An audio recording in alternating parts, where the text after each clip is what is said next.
Hello friends, good morning. मैं अमित आप सबका स्वागत करता हूं जेपी फाउंडेशन के यूट्यूब प्लेटफॉर्म पे। और जैसा कि आपको पता है कि अब सब के इस सपोर्ट और हेल्प से आज मैं काफ़ी एक्साइटेड हूं। और कह सकता हूं कि ये एक्साइटमेंट हर टाइम तो नहीं आती है, बट यहाँ पे आने के बाद कुछ ज़्यादा एक्साइटमेंट आ गई है। तो आप सबके लिए मैं अगेन दिल से शुक्रगुजार हूँ कि आप सब इतना इस बंदे को सपोर्ट कर रहे हैं। अभी कुछ नया तो नहीं है और आप सबके पास गोल्डन अपॉर्चुनिटी भी हर जगह देखने के लिए, बट आप सब मुझे इतना सपोर्ट किए, उसके लिए मैं अगेन थैंक यू बोलना चाहूँगा सबको लिए। और आपको पता है कि लाइव प्रोसेस की क्लासेस खत्म हो चुकी हैं और उसके बाद कंट्रोल एंड कोऑर्डिनेशन की क्लासेस भी आज स्टार्ट हो जाएगी। ठीक है, तो क्लास को स्टार्ट करने के पहले थोड़ा सा ट्विस्ट करते हैं एक शायरी के साथ जो आप सबके लिए डेडिकेटेड होगा। है वो वक्त से लड़कर जो नसीब बदल दे। जी जी, वक्त से लड़कर जो नसीब बदल दे, इंसान वही जो अपनी तकदीर बदल दे। वक्त से लड़कर जो नसीब बदल दे, इंसान वही जो अपनी तकदीर बदल दे।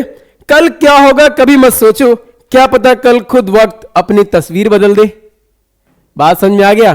तो हम लोग कल के लिए जो करने वाले हैं वो सोचेंगे नहीं, करके दिखाएंगे हम लोग। ठीक है, तो अगर आप सब इसी तरीके से अपना साथ और सपोर्ट देते रहे तो मैं बेसिकली कह सकता हूं कि आप सबके मार्क्स में इंक्रीमेंट लाना, इस सब्जेक्ट्स में लाना, वो मैं करने वाला हूं या करवाने वाला हूं। ठीक है, अगर आप सही गाइडेंस पे सही तरीके से काम करेंगे ना तो वक्त जरूर बदलेगा। वो सबके लिए जो 2026 आएगा ना, उस 2026 में आप सबके लिए कुछ नया होगा और बेहतर होगा। तो इसी बेहतरीन के साथ स्टार्ट करते हैं। आज हम लोग की जो बेसिकली जो क्लास होने वाली है ना, वो सेकेंड चैप्टर की कंट्रोल एंड कोऑर्डिनेशन की होने वाली है। ठीक है, कंट्रोल एंड कोऑर्डिनेशन की होने वाली है। तो आपको पता चल गया होगा कि यार आज क्या पढ़ना है, हमें कंट्रोल एंड कोऑर्डिनेशन पढ़ना है।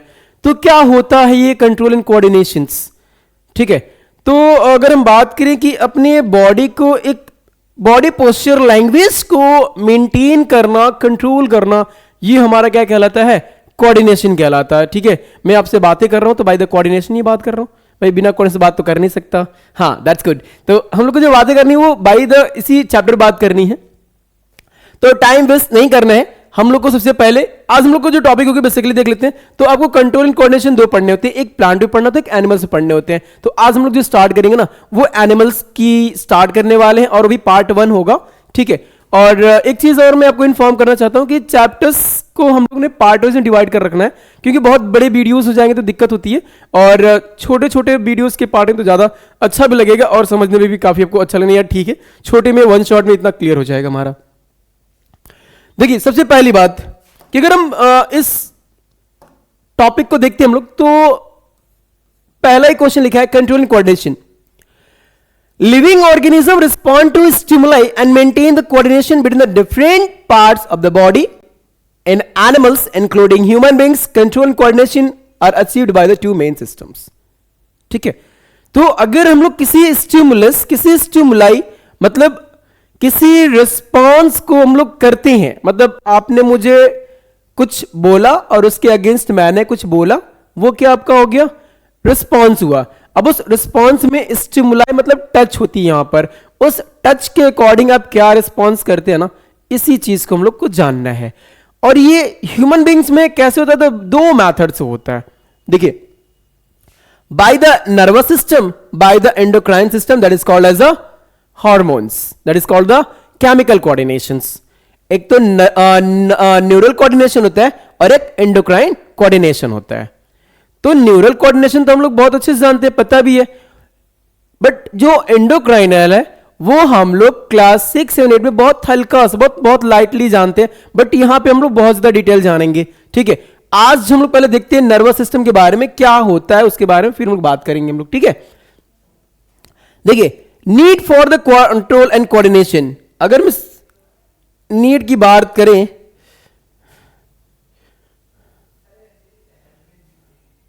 अगर हम इस नीड की बात करें, ठीक, अब सही है, दिख रहा है ना? ठीक है, बीच में हो गया, अब दिखेगा। अच्छा, छोटा हो गया।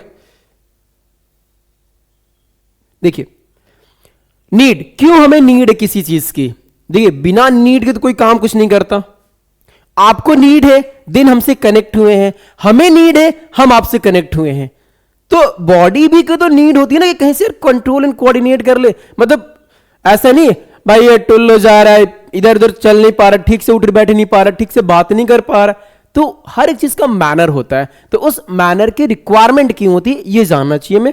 देखिए पहला जो पॉइंट है, organism need to detect the change in the environment, stimuli like light, sound, touch, heat, smell. सबसे पहली बात कि अगर किसी ऑर्गेनिज्म की जो नीड होती है ना, वो किसी चीज को स्पेशली फाइंड आउट करता है। वो फाइंड आउट कुछ भी हो सकता है। जैसे एग्जांपल में दिया गया हमारे पास light, sound, touch, heat and smell. ठीक है, अभी अगर हम लोग कुछ खाते हैं तो बोलते हैं मम्मी दैट्स सो स्वीट, आपने बहुत अच्छा बनाया है, मम्मी चाय गर्म है, बोलते हैं ना हम लोग। कैसे पता चलता है भाई? कोई रिस्पॉन्स करते हैं, कोई स्टिमुलाई होती है, हम उसको रिस्पॉन्स कर रहे हैं। तो वो चीजें हमारे पास क्या होती है, इसकी नीड होती है। हमें बिना नीड के हम लोग काम नहीं करते। अब देखिए, they must respond appropriately to survive, moving away from the danger, catching foods. कभी कभी ये भी होता है कि हम लोग कहीं घूमने के लिए गए हैं और अचानक से आपके ऊपर कोई अटैक कर दिया है, कोई एनिमल्स, वाइल्ड एनिमल्स अटैक कर दिया है, तो देन वहां से क्या करेंगे? स्टे करेंगे क्या? अपने आप को सेफली करेंगे, सेफ करेंगे। और सेफ करेंगे तो क्या करेंगे? अवे फ्रॉम द जंगल, उस जंगल से दूर जाएंगे। तो वो क्या था? रिस्पॉन्स। अगर वो रिस्पॉन्ड नहीं होता तो वाइल्ड एनिमल अटैक करता, वेल तो देन तो समझ गया आप। हाँ, ठीक है। देखिए, कैचिंग द फूड। अब आपको पता है कि एक जंगल है, ठीक है, फॉरेस्ट एरिया। उस फॉरेस्ट एरिया में रहता है कौन भैया? फॉरेस्ट का राजा, किंग। कौन? लायन। अब लायन के क्या करना है? खाना खाना है। तो खाना क्या उसको कोई पड़ोसन लाके देगी क्या? ऐसा तो नहीं होता कि उसके कोई पड़ोसन आके वहां पर दे दे, ऐसा नहीं होगा। वो क्या करेगा? Catching the food. फिर क्या करेगा? वो हंटिंग करेगा, शिकार करेगा। किसका?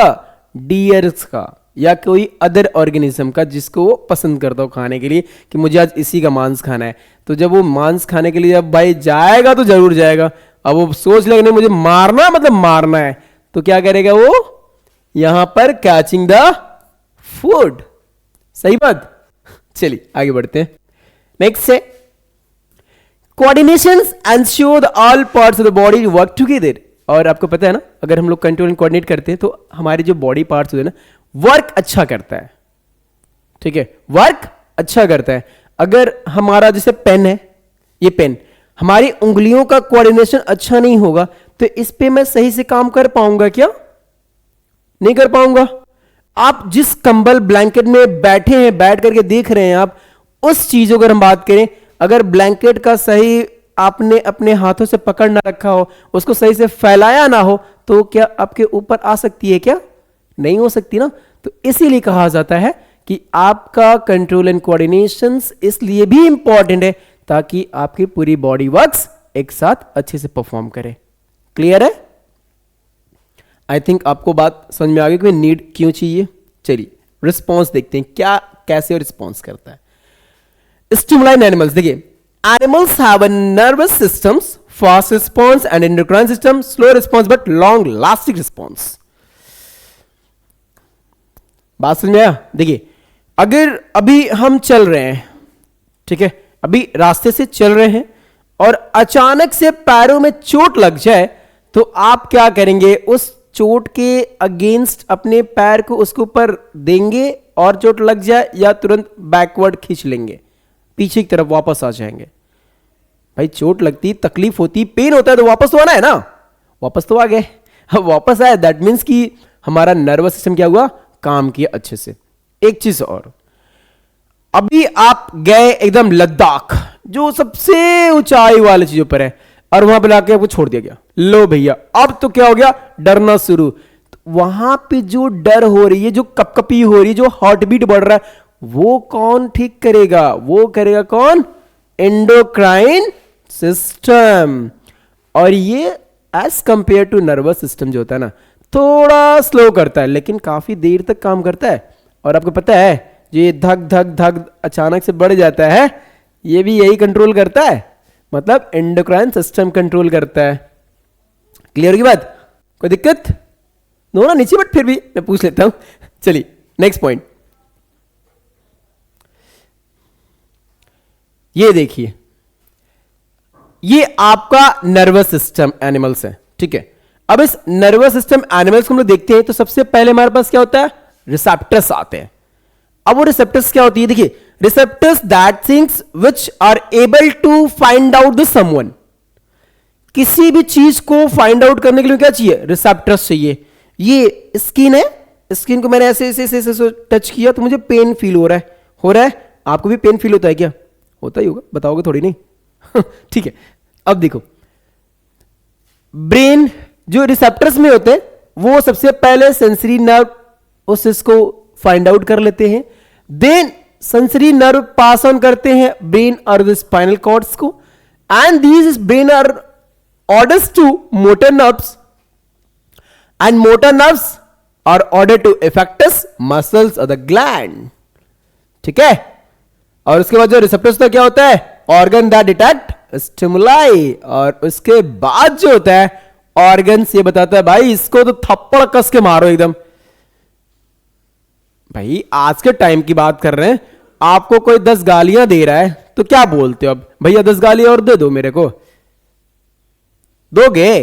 पॉसिबिलिटी नहीं है ना, बुलाओगे है ना, मारेंगे कान के नीचे खींच के, बस सही हो जाएगा। अभी वो क्या था, ऑर्गन था, कौन सा आपका हैंड वाला ऑर्गन था, उसके बाद आपका आई कांटेक्ट था, वो सब चीजें कौन था हमारा, वो था रिसेप्टर्स।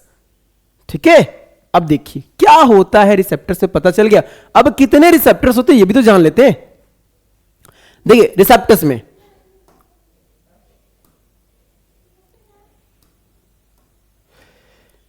देखिए, पहली बात ईयर, इनर ईयर, ईयर भी नॉर्मली बोल सकते हैं आप, वो कौन सा काम करता है, हियरिंग या बैलेंस ऑफ द बॉडी। अभी शादियों का सीजन चल रहा है, किसका सीजन चल रहा है, शादियों का सीजन चल रहा है। अब शादियों का सीजन चलता है तो उसमें एक चीज आता है क्या, डीजे। जैसे ही डीजे बजता है ना, उसके बाद तो लगता है कि दिल की धड़कनें बढ़ जाती हैं, जो डांस नहीं भी करता वो भी डांस करने लगता है। क्यों? क्योंकि उसका जो म्यूजिक है वो बहुत ही लाउड होता है, और कभी कभी आपको इतना पता है कि यार अगर म्यूजिक हद से ज्यादा हो जाए तो even much more danger to kill death, वो मारने की भी एबिलिटी रखता है। लेकिन हमारी जो हियरिंग ऑर्गन्स होती है, जो ईयर होता है, वो हमारे बॉडी क्या करता है, बैलेंस करता है, वो उतनी ही चीजों को पास ऑन करने की कोशिश करता है जिससे हमारी बॉडी कोई प्रॉब्लम्स ना हो। बात समझ में आ गया? ठीक है, अब देखिए, फोटो रिसेप्टर्स मतलब आई, पता है ना, फोटो मतलब मैं देख रहा हूं अभी आपको, आप मुझे भी देख रहे हो ना, अच्छे से देख लो, मैं भी अच्छे से देखूंगा एक बार, ठीक है, हाँ ठीक, जरूर। अब देखिए इसका काम क्या होता है, विजुअल स्टिमुलस, मतलब किसी चीज को देखने के लिए जो हम लोग रिसेप्टर्स यूज करते हैं वो कौन होता है, फोटो रिसेप्टर्स। क्लियर है? ये आपका विजुअल है, स्टिमुलाई है, और आप इसको देख सकते हैं कैसे, एज विजुअल रिसेप्टर्स से। Skin, pain, touch, heat. आज सुबह सुबह मैंने चाय पिया, क्या पिया, चाय पिया, चाय बहुत ही गर्म थी, जैसे मैंने टच किया पता चल गया अरे बहुत ठंडा नहीं है तो बहुत गर्म है, ठंडी में इतनी गर्मी चाय, पता चला ना भाई कैसे, अपने हैंड के स्किन से पता चल गया। तो आपको पता चला ना कि स्किन का आप करेगा, इसको भी मैंने आपको बताया ना, इसको टच कर दो पेन फील हो रहा है, तो पेन फील होने का मतलब भी तो ये होता है। हीट पता चल गया, आग लग रही है, हमें क्या करना है, आग के सामने जाके बैठ जाना है, क्या होगा, गर्मी आ जाएगी। ठीक, अब देखिए ऑल्फैक्टरी रिसेप्टर्स। यार आज पड़ोस में कढ़ाई पनीर बना हुआ था, क्या बना था, कढ़ाई पनीर, नहीं, हांडी पनीर, नहीं, मटन बना था, नहीं, चिकन बना था। कैसे पता चलता है, बाय द स्मेलिंग। अब वो स्मेल कैसे आती है, इस ऑर्गन से। स्मेलिंग डिटेक्शन कौन करता है, नोज करता है, और इस नोज का काम क्या होता है, पड़ोस में जाकर भैया थोड़ा सा मेरे को भी दे देना, होता है ऐसा क्या, अरे अक्सर पड़ोसी आ जाते हैं भैया, हांडी पनीर बनाने की बस आ जाते हैं लेकर के, भैया मेरे को भी थोड़ा सा खिला दो यार। अब क्या करोगे, मना तो करोगे नहीं, अब कहोगे ठीक है चल ले लो भाई, थोड़ा सा ले लो, 2 पनीर दे ही दे देते हम लोग। अब आती है गैस्ट्रोरिसेप्टर्स, मतलब टंग। भाई कढ़ाई पनीर हांडी पनीर बना तो जरूर, उसके साथ में नान रोटी मिल गए, मजा आ जाएगा खा करके। किसको, हमको थोड़ी आता है, वो तो टंग ने बताना है। मतलब जो आपकी टंग रिसेप्टर्स होती है, जो टेस्ट बड्स के साथ होती है ना, वो ना बताती है कि भाई मेरे को आज मजा आ गया, हांडी पनीर खाया, नान रोटी साथ खाया, मजा आ गया। साथ में पता है, अगर रेस्टोरेंट वाली जो अचार होती है, अचार थोड़ा सा नींबू डाल लो उसमें, थोड़ा सा जो प्याज होता है ना वहां का, मतलब उसको कट कट करके वो खा लो यार, मजा आ जाएगा। सच कह रहे हैं, मतलब इतना टेस्टी लगेगा कि बाय गॉड, अब कहोगे बहुत अच्छा है। वो खुद का एक्सपीरियंस बता रहा है, ठीक है। याद रखिएगा कि सर ने क्या बोल दिया तो, ठीक है। टेस्ट डिटेक्शंस क्लियर है। टेस्ट बड्स का मतलब आप किसी भी चीज के, वो बिटर है, स्वीट है, सॉल्टी है, ये सब पता कर सकते हैं। क्लियर होगी बात। ये देखिए, टंग गैस्ट्रेटरी रिसेप्टर्स में टेस्ट आती हैं, आईज में फोटो रिसेप्टर्स आता है, लाइट के लिए रिस्पॉन्स होती है, ईयर्स में फोनो रिसेप्टर्स कहलाते हैं, साउंड की रिस्पॉन्स होती है, स्किन थर्मो रिसेप्टर्स वो टैक्टाइल होती है, टच एंड टेम्परेचर को कंट्रोल करती है। ये पॉइंट्स याद रखिएगा, thermo receptors, phono receptors, photo receptors and gustatory receptors. Clear है। एक रह गया क्या, ऑडिटरी रिसेप्टर्स, कोई फर्क नहीं, देख लीजिए, ऑल्फैक्टरी रिसेप्टर्स। क्लियर है, बढ़े आगे हम लोग, सही है। देखिए अगर किसी को कोई प्रॉब्लम्स होगी ना कि सर ये बात मेरे को फिर जानना है, फिर बताना है, तो मैं रिक्वेस्ट करूंगा सारे एस्पिरेंट्स से, चाहे वो सीबीएसई, आईसीएसई या यूपी बोर्ड, कोई भी बोर्ड हो, वो प्लीज इस चीज को याद जरूर रखेंगे। ये चैप्टर काफी इंपॉर्टेंट है और आपको पता है कि यहां से क्वेश्चंस भी आते हैं, ठीक है। तो मैं नहीं चाहता किसी भी स्टूडेंट्स के लिए प्रॉब्लम हो, तो ये चीजों को आप याद रखेंगे, ठीक है। चलिए ये देखिए, नोज यहां पर, वहां पर तो नहीं था, यहां पर है आपके पास नोज, ऑल्फैक्टरी रिसेप्टर्स, ठीक है। अभी जो हम डिस्कस करने वाले हैं वो आपका न्यूरॉन्स, ठीक है। न्यूरॉन्स मतलब nervous system, how our nervous systems can perform inside the body to as within a seconds to get a response, ठीक है। कैसे वो काम करता है भाई, आपने से बोला नहीं कि वो आपको बता दिया, तुरंत बता दिया कि नहीं ऐसे काम करता है या फिर काम करना चाहिए, ठीक है। तो देखिए अगर हम बात करें इस न्यूरॉन्स की, तो क्या होता है, ये basic unit of nervous system, जो फंक्शनल यूनिट होती है ना नर्वस सिस्टम की, वो आपकी न्यूरॉन्स ही होती है, ठीक है। ये न्यूरॉन्स, अब देखिए मैंने यहां पर डायग्राम बना रखा है, ये पूरा न्यूरॉन्स है, ठीक है। न्यूरॉन्स, ये देखिए डेंड्राइट्स है, ये न्यूक्लियस है, ये सोमा है मतलब सेल बॉडी जो होती है, ये माइलिन शीथ है, ये एक्सॉन टर्मिनल्स या फिर नर्व एंडिंग है, ठीक। डायग्राम्स अच्छे से बनाइएगा और ये टोटल जो आपको दिख रहा है ना, ये पूरा एक्सॉन्स की एक ट्यूब लाइक स्ट्रक्चर है। एग्जाम्स के लिए काफी इंपॉर्टेंट है, इसको अच्छे से मैं अगेन इसको डबल ट्रिपल बना दे रहा हूं, इसका मतलब ये काफी इंपॉर्टेंट है भाई, काफी इंपॉर्टेंट है, इसको अच्छे से पढ़ लीजिएगा आप लोग, ठीक है। मैं यहां पूरी कोशिश करूंगी आपको कोई दिक्कत ना आए, बट फिर भी आप लोग जब नोट्स बनाएगा तो अच्छे से बनाइएगा। पहला पॉइंट सेल बॉडी साइटोन, दूसरा डेंड्राइट्स, तीसरा नर्व एंडिंग, चौथा एक्सॉन। एक चीज मैं आपको दिख दूं, इसमें है कि नहीं, ठीक है, इसमें नहीं है, मैं बता देता हूं आपको। देखिए सेल बॉडी, सेल बॉडी भी कहां पर है, ये पूरी सेल बॉडी है। Anterior region of the neurons there are branching like structures which carries with nucleus, this is known as a cell body, ठीक है। this is known as a cell body। ये आपको दिख रहा है ना, ऊपर पूरा ब्रांच लाइक स्ट्रक्चर है, आपको साइड में न्यूक्लियस दिख रहा है आपको, ये क्या कहलाएगा आपका, न्यूक्लियस कहलाएगा। अब इस न्यूक्लियस के न्यूक्लियस किसके अंदर है, तो सेल बॉडी के अंदर है। भाई सही बात है, सेल बॉडी के अंदर दिख रहा है मुझे, जो डायग्राम है बस वैसे आपको लिखना है, ठीक है। अब देखिए dendrites, the enclosing of the cell body where the branch like structures are present, this is called as the dendrites, and these dendrites are the responsible for the catching of the stimulus. After they are getting the stimulus, they transfer enclose the cell body, and these cell body are again passed to the axons. Clear? Later on देखिएगा, nerve ending, पहले इसको देख लेते हैं, axon से फिर nerve ending देखिए. Receiving signal मैंने बोला अभी, जैसे यहां पर कुछ भी होता है ना हॉच पॉच, ये तुरंत डेंड्राइट्स को कैप्चर करता है और फिर सीधे डेंड्रॉन्स को भेजेगा, और डेंड्रॉन्स सीधे सेल बॉडी को भेजेगा, और सेल बॉडी से होते हुए सीधे ये एक्सॉन्स में आ जाएगा. सही बात? क्लियर? कोई डाउट? चलिए अब देखिए, जो ये एक्सॉन है ये क्या करेगा, आगे की तरफ ये यूं पास कर देगा, यहां तक आ जाएगा. अब यहां पर देखिए कुछ आपको दिख रहा है ना ऐसा ऐसा स्ट्रक्चर, ये क्या क्या माइलिन शीथ है. भाई माइलिन शीथ का काम क्या होता है, एक्सॉन ट्यूब्स को प्रोटेक्शन करना है. क्या करना है, ये एक्सॉन शीथ को प्रोटेक्शन करना है. भाई मान लो कभी कभी हम लोग ऐसे कर दिया, चोट लग गया तो ये डैमेज हो जाएगा, तो डैमेज ना हो इसके लिए हमें क्या करना पड़ेगा, इसको प्रोटेक्ट करना रहता है. कौन करता है, ये माइलिन शीथ करता है. अब देखिए ये जो एक्सॉन टर्मिनल्स है दूसरे न्यूरॉन से कनेक्ट होने के लिए यहां पर प्रिपेयर रहता है. मतलब जो न्यूरॉन्स होती है ना, वो बेसिकली इसकी जो एक लेंथ होती है 2 से 3 मीटर के आसपास होती है, बहुत ज्यादा होती नहीं यहां पर. तो उन सब चीजों में हमें क्या करना पड़ता है, एक न्यूरॉन से दूसरे न्यूरॉन ट्रांसफर तो करना पड़ता है. तो ट्रांसमिशन और इंपल्स हम लोग नेक्स्ट वीडियो में पढ़ेंगे वहां पर.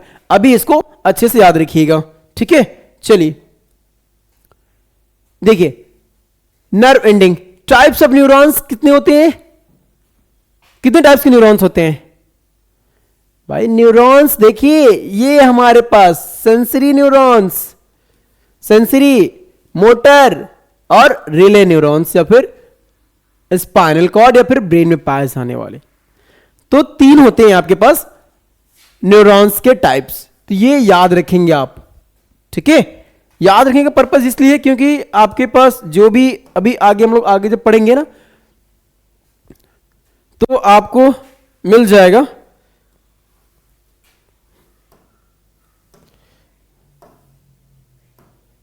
अरे यार इसको स्किप करना पड़ेगा.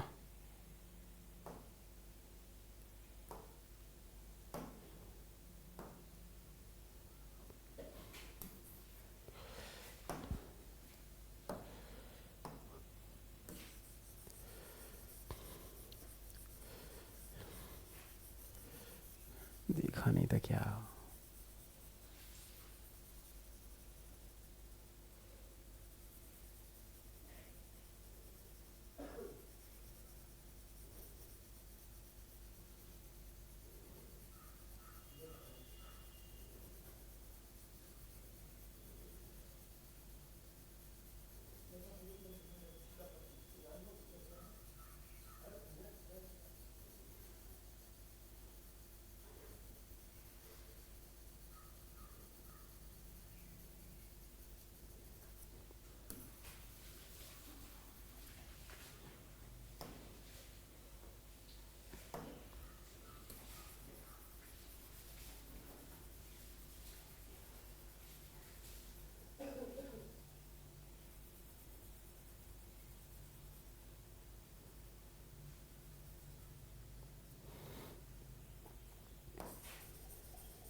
ठीक है, तो आप इस चीज़ का ध्यान रखेंगे.